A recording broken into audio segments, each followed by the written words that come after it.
Good morning students. आज की class में हम लोग एक नया चैप्टर शुरू करेंगे, that is friction. Starting with the definition, friction is the force that opposes the motion of the two surfaces in contact move और tend to move with respect to each other. Friction एक ऐसा force है जो किसी भी दो bodies के movement को अपोज करता है जब वो आपस में कॉन्टैक्ट में हो और वो मूव करना चाह रही हो। तो एक बॉडी दूसरे बॉडी के ऊपर क्या करेगा, एक अपोजिशन फोर्स लगाएगा, ए फोर्स ऑफ फ्रिक्शन जिसको बोलते हैं। फॉर एग्जाम्पल, अगर एक गेंद है, इसको अगर हम लुढ़का देते हैं ज़मीन पे, तो गेंद कुछ दूर तक लुढ़कते हुए जाएगी और उसके बाद ये जाके रुक जाएगी। ऐसा क्यों होगा? बिकॉज इस पर कोई ना कोई एक ऐसा फोर्स लग रहा है जो इसके मोशन को अपोज कर रहा है, मोशन को उल्टे डायरेक्शन में खींच रहा है। अगर ये बॉल इधर की तरफ जा रहा है, इसको अपोज करने वाला फोर्स किधर लगेगा? उल्टे डायरेक्शन में, यानी कि उल्टे डायरेक्शन में इसमें लगेगा और इसको क्या करेगा? रोक देगा। सिमिलरली, अगर एक ब्लॉक है, इस ब्लॉक को इधर की तरफ हम धक्का देके छोड़ दिए, इधर से धक्का मारे और ये मूव करने लगा इधर, ठीक है, एक फोर्स लगा के इसको हमने मूव करा दिया, तो स्लाइड करते हुआ जाएगा, कुछ दूर जाके रुक जाएगा। रुका क्यों? क्योंकि इस पर एक कोई ना कोई एक ऐसा फोर्स लग रहा है जो इसको उल्टे डायरेक्शन में खींच रहा है। ये फोर्स इधर लग रहा है, लेकिन कोई ना कोई फोर्स इधर की तरफ लग रहा है जो इसको रोकने की कोशिश कर रहा है, और वही फोर्स जो इसके मोशन को रोकने की कोशिश कर रहे हैं उसको हम बोलते हैं फ्रिक्शन फोर्स। और ये तभी लगता है जब दोनों बॉडीज आपस में कांटेक्ट में हो। जैसे कि ये बॉल और ये सरफेस, यहाँ पे क्या है, दोनों कांटेक्ट में है। यहाँ पे ये ब्लॉक और ये सरफेस, ये दोनों भी कांटेक्ट में है। This is the prime definition of friction.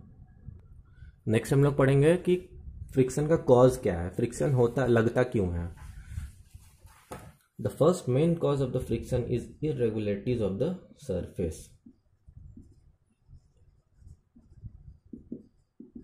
irregularities का क्या मतलब है? अगर हम, जैसे ये हमने एग्जांपल लिया था ब्लॉक और सरफेस का, तो इस ब्लॉक को जब हम माइक्रोस्कोप से देखेंगे, माइक्रोस्कोपिक लेवल पे, तो इस ब्लॉक के सरफेस पे हमको कुछ इस तरीके का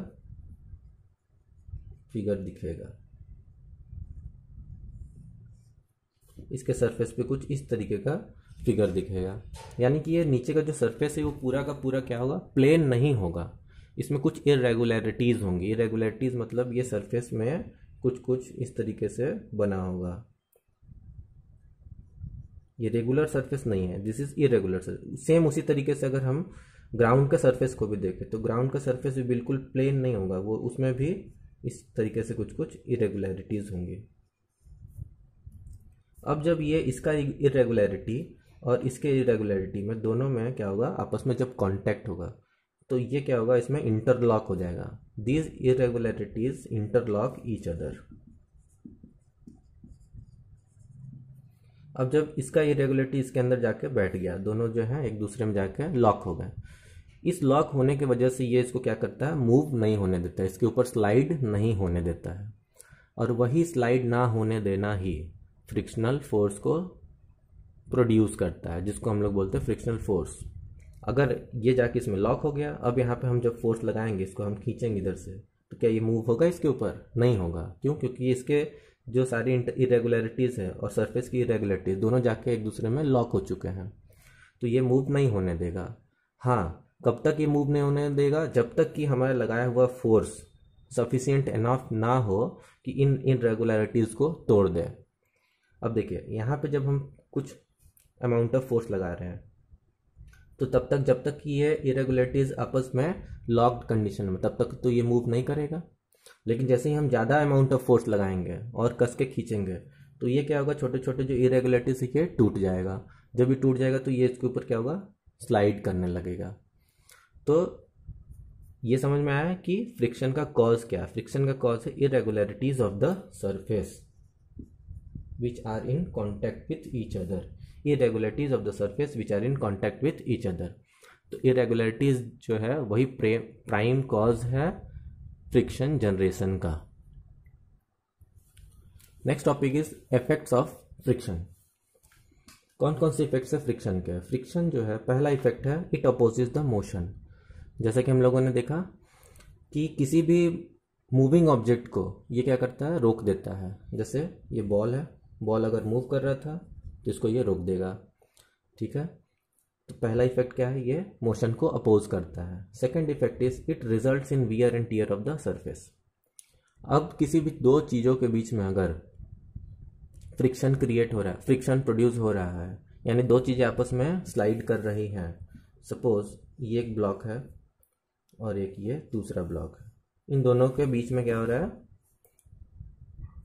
रिलेटिव मोशन हो रहा है। तो रिलेटिव मोशन होने की वजह से यानी कि ये ब्लॉक इसके ऊपर क्या हो रहा है, स्लाइड कर रहा है, लगातार इसके ऊपर ये घिस रहा है। घिसने का मतलब ये होता है वियर एंड टियर, यानी कि कुछ समय बाद हम देखेंगे कि ये ब्लॉक जो है और पतला हो गया, घिस घिस के पतला हो गया।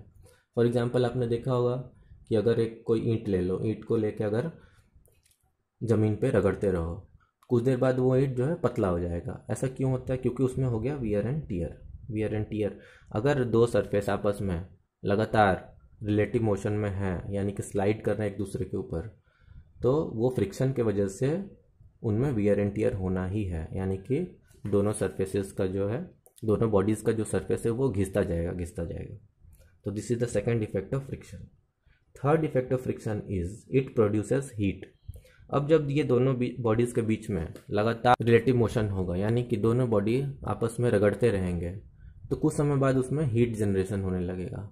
इसका लाइव एग्जांपल आप लोग देख सकते हैं जब हम अपने हाथों को इस तरीके से रब करते हैं, है ना। जाड़े के दिनों में जब रब करते हैं तो हमें पता चलता है कि थोड़ी देर बाद ये हमारा पाम जो है वो गर्म हो गया। ऐसा क्यों होता है, क्योंकि ये पाम दोनों में क्या हुआ, कांटेक्ट हुआ। कांटेक्ट होने के बाद दोनों में रिलेटिव मोशन हुआ, यानी एक बॉडी दूसरे बॉडी के ऊपर क्या कर रहा है, स्लाइड कर रहा है, और लगातार स्लाइड कर रहा है, जिसके वजह से यहाँ से हीट जनरेशन हो रहा है। तो ये हीट जनरेशन होता है फ्रिक्शन के वजह से।